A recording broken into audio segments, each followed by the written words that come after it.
Hi friends, చూసారు కదా గుత్తు బెండకాయ చేయబోతున్నానండి.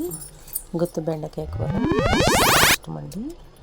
ఇంట్లో బిగ్ బాస్కెట్లో బుక్ చేసినప్పుడు ఏ కూరగాయలైనా 10 రూపాయలని పెట్టాడండి. ఆఫర్ ఇచ్చాడు. కూడా 10 రూపాయలకి ఇస్తాడనమాట. అది మనం 199 బిల్ చేస్తే ఇంకా హాఫ్ లీటర్ పాల ప్యాకెట్లు 10 రూపాయలకి ఇస్తాడు. బిగ్ బాస్కెట్లో ఒకసారి చూడండి ఆఫరు. చికెన్ మసాలా ఆ బెండకాయలు అయితే మాత్రం చాలా టేస్టీగా ఉంటుంది. బిగ్ బాస్కెట్లో టమాటాలు కానీ బెండకాయలు కానీ ఉల్లిపాయలు కానీ నెంబర్ 1 క్వాలిటీ ఇస్తాడండి. ఒక్కొక్క స్వీట్ కార్న్ కూడా 10 రూపాయలు పడుతుందండి. కాకపోతే మనం బిల్లు చేయాలి. అప్పుడు మనకి 30 రూపీస్ మైనస్ అవుతుంది. లేకపోతే మనకి 270 బిల్ అవుతుంది.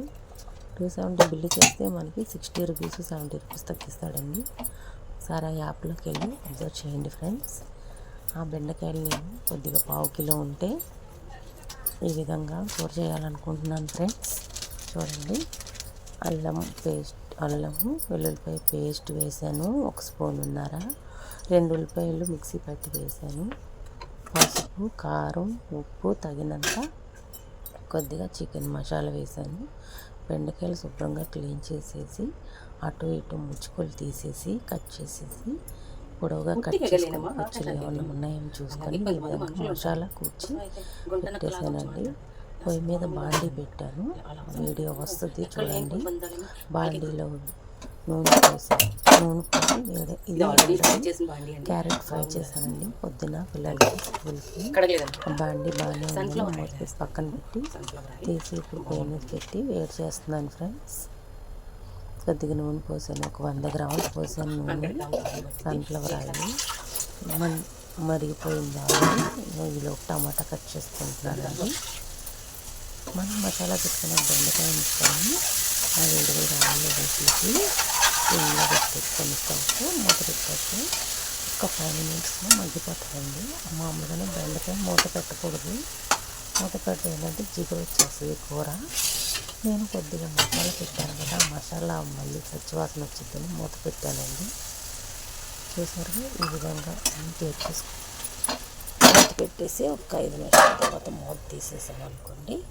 కొద్దిగా మగ్గిపోయింది. లాస్ట్లో మసాలా మిగిలిందండి, మసాలా పేస్ట్. ఒక టమాటా కదండి మిక్సీ పట్టలేదు. ఇలాగ మసాలా పేస్ట్లో మిక్సీ పట్టకుండా టమాటా పిసికేసాను. కొద్దిగా మెరికేసి ఆ కూరలో వేసాను. చిన్న గ్లాస్ వాటర్ పోసాను ఫ్రెండ్స్. చూడండి, చిన్న గ్లాస్ వాటర్ పోసి దగ్గరగా మగ్గనిచ్చాను. వేడివేడిగా గుత్తు బెండకాయ కూర రెడీ అయిపోయిందండి.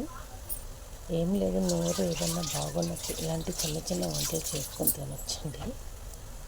గుత్తు బెండకాయ, గుత్తు బెండకాయ కూడా చేసుకోవచ్చు.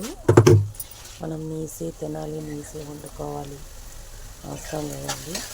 వారానికి ఒకసారి నీసుకూరలు వండుకోవచ్చు.